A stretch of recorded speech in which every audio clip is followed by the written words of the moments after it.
so don't stop me now. Don't stop me, 'cause I'm having a good time, having a good time. Hey guys, so today I wanted to show you how to make these little 6x6 pads from your scrapbook collection. The reason that I decided to do this was because I usually work small. I never do anything big. I don't really do the scrapbooking 12 by 12 or anything like that. And all the pads, the ones that I buy, they usually come in the 12 by 12. And it's too bulky and it's situated all the way back there. And I'm usually working in this area and I'm lazy and I don't want to get up every, 5 seconds to look for a new paper because I didn't like the one I was working with. So I decided to cut them into 6x6 and put them in pads.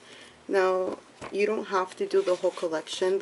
Actually what I've been doing is just going through one of these ones, and usually they have at least 3 of the same design, and I just pick one of them, and that's the one that I cut into fourths.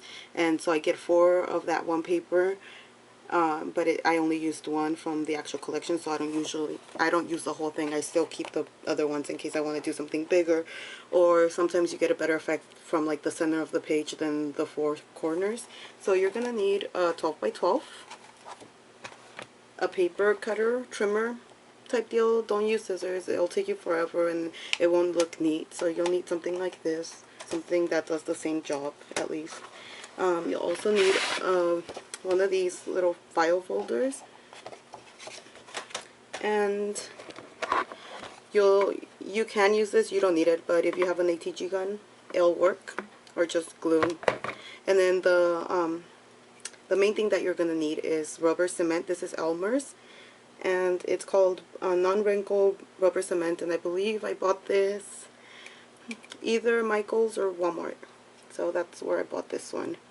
And what you'll end up having is something like this when we're done. I'm gonna go through the steps after this, but I cut part of the main one's picture so that I can put it on here because it looks so cute like this. And then you guys can see in here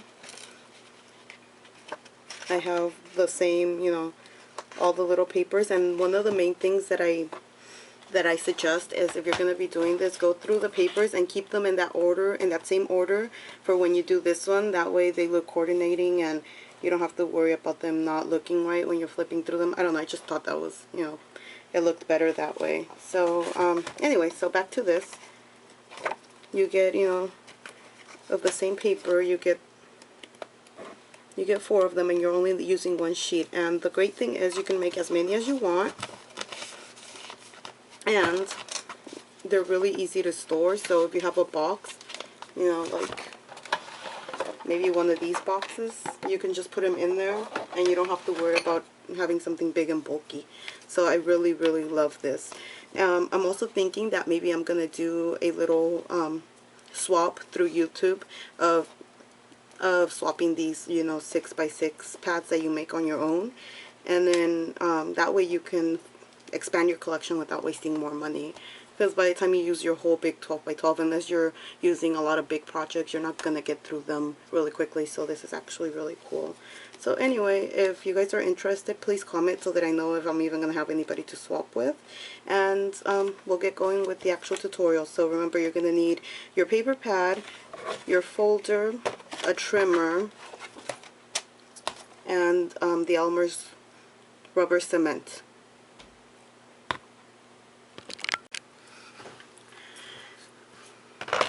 Okay, so one thing that you're going to need to do is just go through here and cut out one of the pieces of paper, just one from each design, and do it all at once. So go through here, cut this one out, and then you're going to be cutting them afterwards. So let me go ahead and do that for you guys. You know what, let me use the other pad. This one's going to be tricky.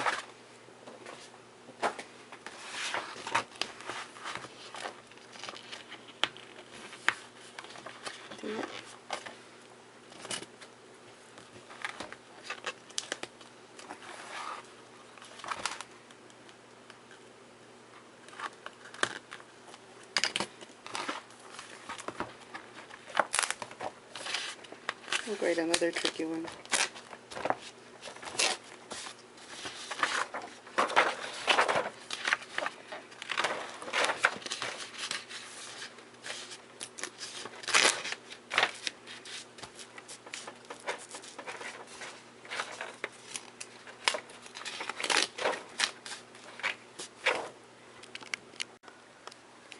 Okay guys, so I already went through and took out one design out of each of one page out of each of the designs in this paper pad, but this one only had 18, so well 18 sheets, so it's I think only like 9 designs or something. Anyway, but the point is I only took one out of them, and now I only have one of each design on here. So if you don't want to, you know, do that, then you can just use pads that are larger and have more of the same. Another thing that I forgot to mention to you guys is that and then you can do these not only with, you know, a 6x6, but you can do them any size. So if you work with a particular size often, then maybe you want to cut them down to that size. And I don't know, I just did the 6x6 because you cut the 12x12 into fourths, which is what I'm going to show you guys how to do right now. But I mean, you can do things kind of like this here. This is the original one I bought at the store, but you know, if you use this size a lot, then you can just go ahead and do that. And the way that I'm showing you how to do it actually works the same way. Like this one, if you pull, it comes off, and that's exactly how it's going to be for the ones that we're doing, only that it's probably not going to be as strong of a bond, but it still works just in the same way, and they stay together, they won't fly away or anything. But anyway, here we go. We're going to cut this down to 6x6. So first we're going to cut the 12x12 paper in half, and then you can put them together, and I suggest doing more than one at a time, and then just putting them in order or whatever you guys want to do. If you don't want to keep them in the order they are in the big pad, then that's fine, but I think it's easier to do it that way, because if you have it, you know, if you have it in the little pad like I do here, and then you want to use that same paper but you need more of it, then you know exactly what spot of the bigger pad it's in, so you don't have to flip through the whole thing just to find it. And sometimes if it's a really big or thick one, then it's harder to do, so I like to keep them in the same order that they were in the original one. But anyway, here we go, and we do so I already cut it in half, and now I'm cutting it into 1/4, and that's going to give us 12x12. Anyway, and I like this paper, it's so cute, it's like picnic, and it has the little ants on there. But I got that paper pad at Ross for $2.99, so it was really cheap. I don't know what I'm going to use it for, but yeah. And so here I have them all cut and ready to go. And this one was the last one in the collection, so I'm just going to put it back here. And we're going to put this aside until we need it again. Now the next thing that you're going to have to do, the way that the cover for the little pad works is you're going to do 6x6. Well, you're going to cut out a piece of manila folder that's, you know, 12x6, but then you're going to add how thick this is right here. So if this is 1 inch thick, then it's going to be 6x13, and then you're going to have to fold this down so that you get a little book shape. But in this case, I'm just going to do, it's not going to look as pretty as the one I just showed you because I don't have enough paper for it. So it's going to look kind of like this one does. It's going to look like it's too big, but I don't feel like measuring. So this is the easiest way that I found to do. You take the folder, and it also gives you, because most of the papers go up to 12 inches, so it'll be hard for you to find that extra, you know, an inch or so. So I just take this folder, and these have 3 lines on it, the one that it's folded on, and then 2 additional ones, and it's usually because they get filled up with a lot of papers for each file. So I'm gonna fold on each of the lines.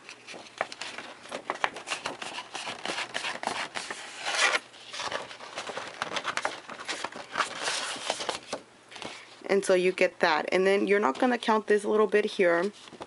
So you're going to have the little folded part, you're going to have the middle one, it's going to be your edge now, and then what was your edge is going to go back here, and then you're going to have another one. So you're not going to count this little bit right here, but from this part on you're going to measure 6 inches, and you're going to cut, and then you're going to measure 6 inches going this way. Or you can measure, you know, the 6 inches from here to here. Yeah, that's what we're going to do, sorry. We're going to measure 6 inches from this line down and cut right there, and then 6 inches this way and cut that way, and you'll get your little folder.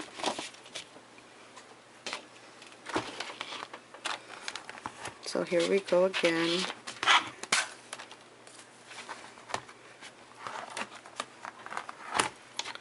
My table is so small. It annoys me, but I'm not gonna be able to buy one soon. Anything actually soon. I have no job. So there's my 6-inch mark. So it's right there. So I'm gonna make sure that little line goes over it. And then I'm gonna do, and if you're not, I'm not sure, you can cut a little bit beyond that and trim it down later once you put your paper in there and you see how it looks. But so here's my 6-inch, and I'm gonna cut. You can save these scraps for other things, since that's what scrapbooking is all about. Anyway, and then you go back over here, and here you are gonna do 6 inches because you're not including the little bit that goes for the binding part of it, and you're gonna cut. And also save that. And if you do a different size paper, or if you have a lot of scraps that end up being the same type of size, you can use this to make a smaller book, because it's not quite 6 inches. I think it's probably the 6 inches going that way, and then maybe like 5 the opposite way. So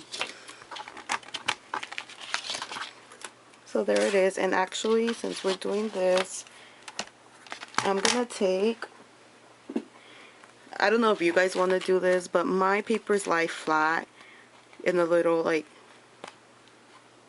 you know, scrapbooking paper container thing. So I'm gonna take part of this one page, the cover page of it, so that I can put it on the little one, because I want it to look cute. So I'm gonna try to get something, let me see, probably gonna do this. And let me show you really quick. When this one I didn't do that, I just took little scraps of it, but then I made sure I put the title of it and the SKU number and all that, in case anybody, you know, asks me where this came from, or if I need to go back to it or something. I know exactly what collection it was. And so you know, this is kind of ugly because I just wrote it down, but if you want to print out a page with all the information and paste it on there, it's up to you. But yeah, so I'm just gonna cut this one that has the information on it already.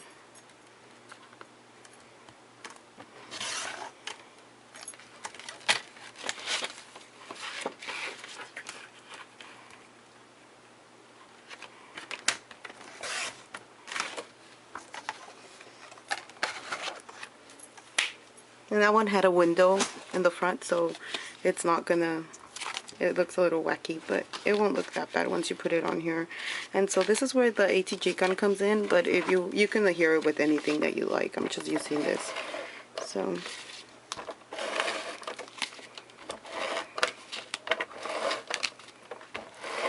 and if you want to, you can wait until the end to do this. That way, in case you mess up the binding process, then you still have this. But I figure if I mess it up, I can just, you know, cut it out and put it on the other one. So it's not a big deal to me. And see, that's how my cover is gonna look. And here is the part about the binding. So you're gonna take your paper stack. Now, if you have words in your stack, then you want to make sure that the words are facing up. So I think most of these are, let me see, I think I only have 2 pages like that one. But if you have a particular design that, you know, they need to be going up, then just make sure they're going the right way, if at all possible. Let me see, where's there was the grill one that I saw. Oh, I guess I'm not gonna find it. But there is well, even this one here, this one is upside down, the first one, compared to the word, so I'm just gonna flip it around. But yeah, so you're gonna make sure that they're all, you know, tap it a couple of times so that they're all on the same level, and then turn it around and do it the opposite way too. And for some reason, these, I've noticed some of the papers, although they're 12 by 12, either I'm cutting them a little bit off, or the papers are a little bit off in themselves. So sometimes you'll get that. So make sure that you tap them on the side, and then you tap them, if this is going to be the top of it, if this part here is going to be the top of it, tap it there the most. Okay, and then here's my cover, so I want them facing that way. So this is how I'm going to set it in there. So anyway, we're gonna need, you can put this aside for now. You're gonna need your Elmer's rubber cement, and it comes in a little bottle and it has a brush in it already. But you're gonna brush a really big, thick coat of it onto your folder, on the part that's already folded, the little part that's the the binding, the little edge. Oh, I forgot what the name is. The spine, the inside of the spine. And it's okay if it gets a little bit out of the little two lines, because it doesn't damage your papers that much. Unless, you know, you're like way out there, then it might. But yeah, here I'm doing a very thick coat.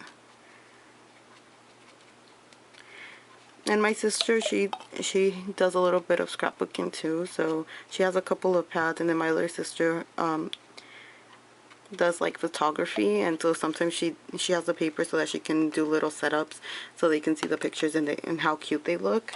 So they both have like different pads of paper, and so we're thinking of doing the swap. So if you guys think that you would like to do a swap with this, and that way you have, you know, more of a collection of paper, and really you're only giving up one of each design of your pad, then go ahead and comment. And you know, hopefully if I see a lot of people comment, then I'll do it on YouTube. Otherwise I'll just do it with my sisters.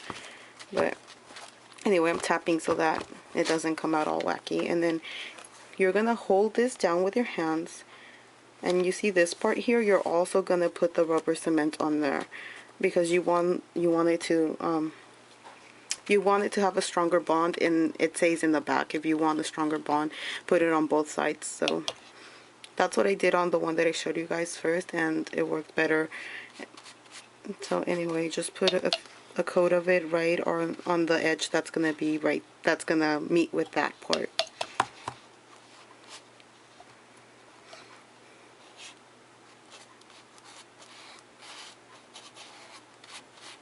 And make sure you really get it in there, because you don't want some of them to be loose and then other ones adhered real well. And you know, you'll have some that are too loose and they'll be falling out of your pad, and you don't want that, because it'll be frustrating. And the whole point is that you're trying to make your life easier by having this size, so that you don't have to go and rummage through the big pads, and then they're handy, and if they're falling out, they're not going to be much fun.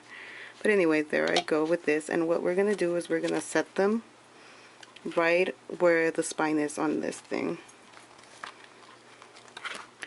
So this one, like I said, it's not a lot of paper, so it doesn't really, it's going to be skinny compared to the to the little space that I have there. So if you want to do bigger pads so that they're complete, or you actually want to go and find a larger paper so that you can fold them and they'll be really fit to the little space there, then you can go ahead and do that. But I'm just doing this because eventually, as you start taking papers out of there, they're gonna become skinny anyway, so I don't think it's a big deal.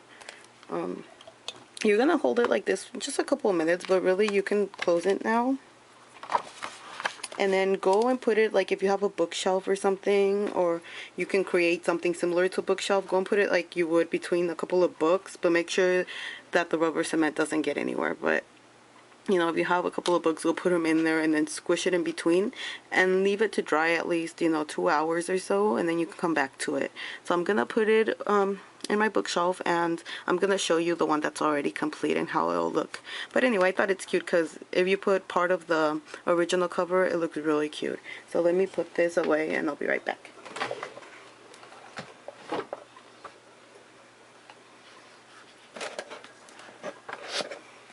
Okay, so here are a couple that I've already done, and like I said, sometimes if you don't cut them straight, they don't look as neat.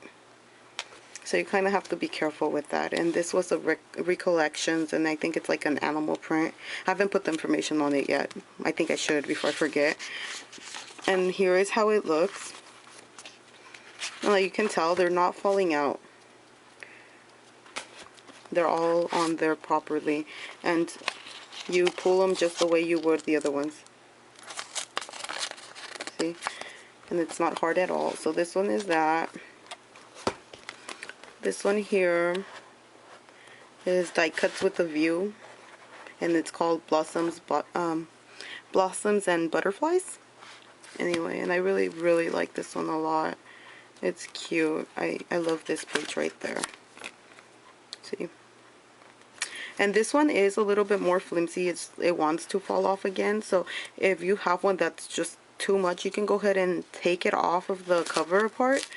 Rip it out, but be careful not to rip this part, and then redo the rubber thingy, and this time it'll stay better, because the first one that I did, it was falling off a little bit more. And then I took off the cover and I redid the binding process, and then the second time it worked. So maybe you just need to do it twice if it's not working for you. But here's another one that I really liked, and actually this one I got at Ross, and I got the big pad, which was like 300 something pages in it, for like $3, because it didn't have a cover and they didn't have a price, so they just gave it to me for $3. But here's the little version of it, and it doesn't have all the pages because I used to work with at a junior high, and we used a lot of that collection. But anyway, I really like that one. I have to figure out, I think I know who made it, what company, but I just don't know what the name of the collection was. And this one's my favorite one that I've done so far. And see what I mean about if you have a thicker collection, it'll work great right there in that little crease that already comes in the folder, and it looks a lot better, looks more professional. And then this one I did cut off part of the main cover, and that's how it looked.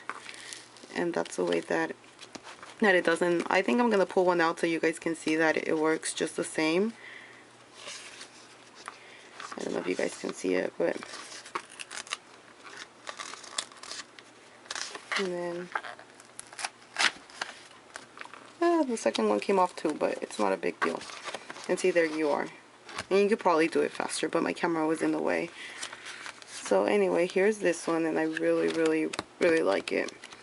I guess that's all for the video. I'm not sure if I'm gonna have anything that I forgot to say, and I'll add it at the end. But if I didn't, then you know, that's how it is. And these are the pads, and if you're interested in doing maybe like a swap of these, then go ahead and comment below, because I think it's a really good thing. Like, if I have a pad and I'm only going to take one paper out of there and make it into a little pad, and then I can swap with somebody else and get a different collection of paper, then that would be awesome. Especially if you make little things like tags and other sorts, it would just be great. So anyway, if you guys think that's a good idea, go ahead and comment. But otherwise, that's my tutorial, and I hope it helped. And if you have any questions, leave it below. And if my video wasn't clear enough, I'll probably make a new one, because I'm just not good at this stuff. But anyway, go ahead and comment if you have questions, and thanks for watching. Star leaping through the sky like a tiger.